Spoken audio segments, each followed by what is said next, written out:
നമസ്കാരം. രജത് പാട്ടിദാറിന് കീഴിൽ royal Challengers ബാംഗ്ലൂരുവിന്റെ കിരീടക്കുതിപ്പിനെ തടയാൻ ഗുജറാത്ത് ടൈറ്റൻസിനും ആയിട്ടില്ലായിരുന്നു. അങ്ങനെ നമ്മൾ ഇന്നലെ കണ്ടത് രണ്ടാമത്തെ തുടർച്ചയായ കപ്പ് പൊക്കുന്ന RCBയെ തന്നെയാണ്. റോയൽ ചലഞ്ചേഴ്സ് ബാംഗ്ലൂരു എന്ന രജത് പാട്ടിദാർ എന്ന മികച്ച ക്യാപ്റ്റന്റെ കീഴിൽ കളിച്ച് അതിഗംഭീരമായ ഇന്നിംഗ്സുകളോടെ തന്നെ അവർ ഗംഭീരമായ തുടക്കം കുറിച്ച് തന്നെയാണ് മുന്നോട്ട് പോയത്.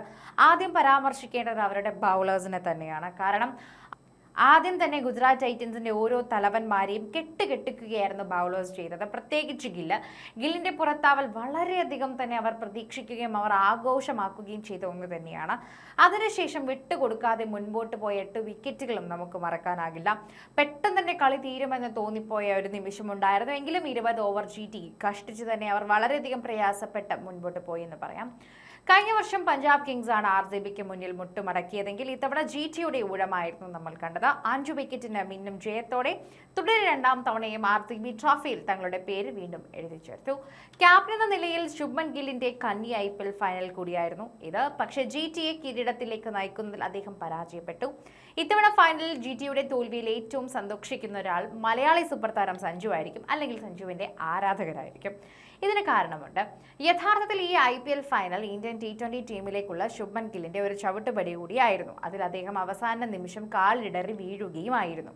ഗുജറാത്ത് ടൈറ്റൻസിനൊപ്പം ബാറ്റിംഗിലും ക്യാപ്റ്റൻസിയിലുമെല്ലാം ഗിൽ തിളങ്ങിയ സീസൺ കൂടിയായിരുന്നു ഇതെന്ന് പറയാം. അതുകൊണ്ട് തന്നെ T20 ടീമിലേക്ക് അദ്ദേഹത്തെ ഉടൻ തിരികെ വിളിക്കണമെന്നും ആരാധകരിൽ നിന്നും മുറവിളികളും ഉയർന്നു തുടങ്ങിയിട്ടുണ്ടെന്നും മനസ്സിലാവുന്നു. ടീം ഇന്ത്യയിലേക്കുള്ള തന്റെ അവകാശവാദം ഒന്നുകൂടി ശക്തമാക്കാൻ ഗില്ലിന് ലഭിച്ച സുവർണ അവസരമായിരുന്നു ഈ ഫൈനൽ എന്നുകൂടി പറയാം. കാരണം റോയൽ ചാലഞ്ചേഴ്സ് വീഴ്ത്തി GT ചാമ്പ്യന്മാരായാൽ പിന്നീട് അദ്ദേഹത്തെ ഇന്ത്യൻ ടീമിൽ നിന്നും തുടർന്ന് മാറി നിർത്തുക അസാധ്യമായി മാറും.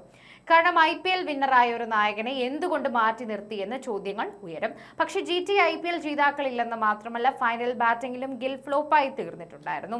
8 ബോളിൽ 10 റൺസ് മാത്രമെടുത്ത് അദ്ദേഹം ക്രീസ് വിടുകയായിരുന്നു. ഇതോടെ ഫൈനൽ വരെ ഉണ്ടാക്കിയ ഹൈപ്പ് മുഴുവൻ കുറയുകയും ചെയ്തിരിക്കുന്നു. മാത്രമല്ല, ഫൈനലിൽ സ്ഥിരം ഫ്ലോപ്പ് എന്ന ചീത്തപ്പേരും ഗിൽ കേൾക്കുന്നുണ്ട്. ഇത് തീർച്ചയായും സഞ്ജു സാംസന്റെ നേട്ടമാകും. ഇന്ത്യൻ ടീമിൽ സ്ഥാനം കാത്തു സൂക്ഷിക്കാൻ ഗില്ലിനേറ്റ ഈ പ്രഹരം അദ്ദേഹത്തെ സഹായിക്കുകയും ചെയ്തേക്കും. നേരത്തെ കഴിഞ്ഞ T20 ലോകകപ്പിന്റെ ഫൈനലിലടക്കം കസറി താൻ ബിഗ് മാച്ച് പ്ലെയർ ആണെന്ന് തെളിയിക്കാനും സഞ്ജുവിനായിരുന്നു. IPL ഫൈനലിൽ GT തോൽക്കുകയും ഗിൽ നിറം മങ്ങുകയും ചെയ്തതോടെ ഇന്ത്യൻ T20 ടീമിലേക്ക് അദ്ദേഹം ഉടനെ തിരിച്ചുവരവ് നടത്താൻ സാധ്യത കുറവാണ്.